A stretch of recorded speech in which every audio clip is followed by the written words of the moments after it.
النبي صلوا عليه صلوات الله عليه وينال البركة. Assalamualaikum warahmatullahi taala wabarakatuh. Bertemu lagi dengan saya di podcast Nyantri Yuk. Oke. Kita sudah bersama narasumber kita yaitu Al Habib Ahmad Asgaf. Sehat Habib, antum? Sehat, alhamdulillah. Bagaimana keluarga di rumah? Sehat semua? Sehat semua, alhamdulillah. Dan saya kalah ganteng ya Habib. Nah, kemudian ini Habib, ada pertanyaan gini Habib.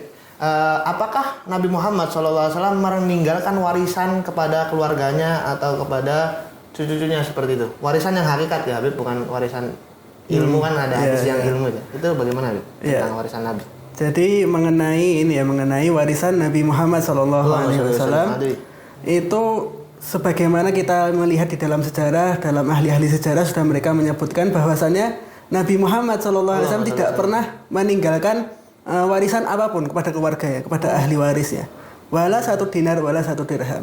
Ya, sebagaimana dalam hadis di Sahih Bukhari bahwasannya ma taraka Rasulullah sallallahu alaihi wasallam la dinaron wala dirhaman.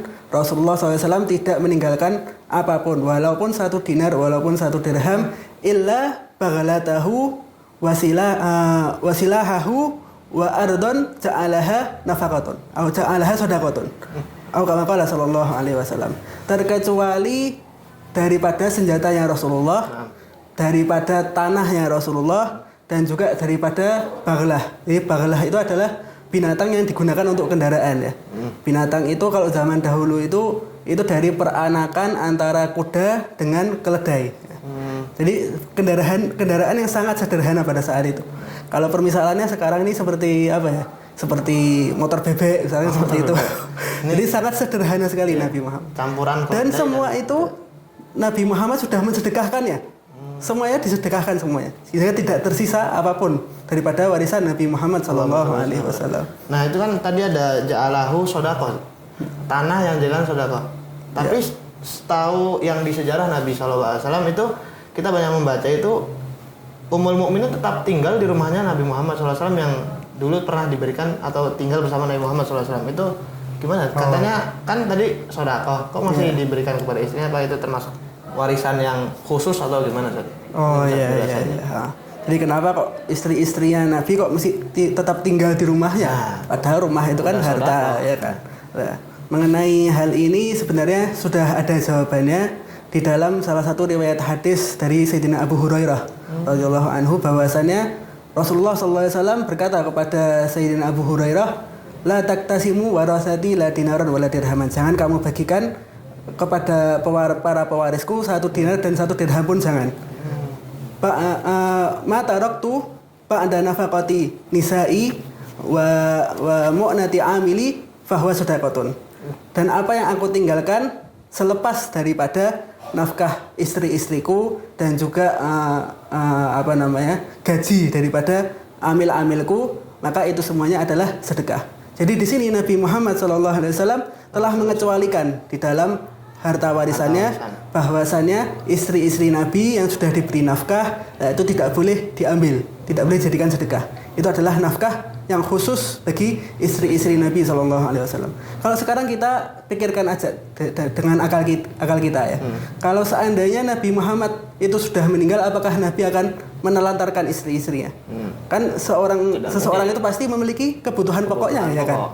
Yaitu adalah sandang, pangan, papan. Ya, dia butuh rumah yang tempat tinggalnya, butuh pakaian dan butuh makanan ya kan. Ya, masa pakaian-pakaian istri-istrinya Nabi suruh disedekahkan semuanya. Terus rumah-rumahnya Nabi disedekahkan semuanya. Kan mereka akan ditelantarkan kan seperti itu. Padahal Nabi juga sebaik-baiknya suami gitu. Iya, Nabi adalah sebaik-baiknya suami. Jadi tidak mungkin hal itu akan terjadi. Dan ini adalah kekhususan bagi istri-istri Nabi SAW. Rumah-rumah mereka tidak dijadikan sedekah. Dan bahkan setelah itu pun di zamannya para sahabat, di zamannya Khulafaur Rasyidin seperti Sayyidina Abu Bakar, Sayyidina Umar, dan mereka adalah orang-orang yang sangat tegas di dalam menjalankan perintah agama. Dan mereka tahu bahwasannya rumah ini tidak boleh dipegang oleh mereka.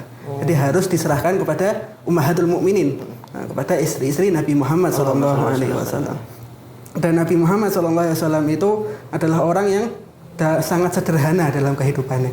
Bahkan pernah diceritakan ya, bahwasanya ketika Sayyidah Aisyah itu ditinggal oleh Nabi Muhammad SAW, beliau datang ke rumahnya melihat isi daripada rumahnya.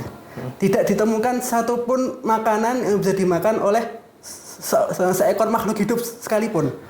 Dan pada akhirnya beliau ketika itu duduk dan melihat di bawah lokernya itu ada sedikit daripada gandum. Sangat sedikit sekali. Dan itu akhirnya beliau makan dan beliau akhirnya tidak merasakan kenyang sama sekali. Setelah itu beliau adalah dalam keadaan tidur. Nah, jadi sangat sederhana sekali kehidupan Nabi Muhammad SAW. Akhir ya daripada pembicaraan kita pada malam ini mengenai warisan Nabi Muhammad SAW, ada 2 warisan peninggalan Nabi Muhammad untuk kita semuanya. Yaitu sebagaimana diriwayatkan di dalam hadis, taraktu fikum amraini. Aku telah meninggalkan kepada kalian 2 perkara. Dan barang siapa yang berpegang teguh pada 2 perkara ini tidak akan celaka selama-lamanya. Yaitu adalah kitabullah wa sunnatun Nabi SAW.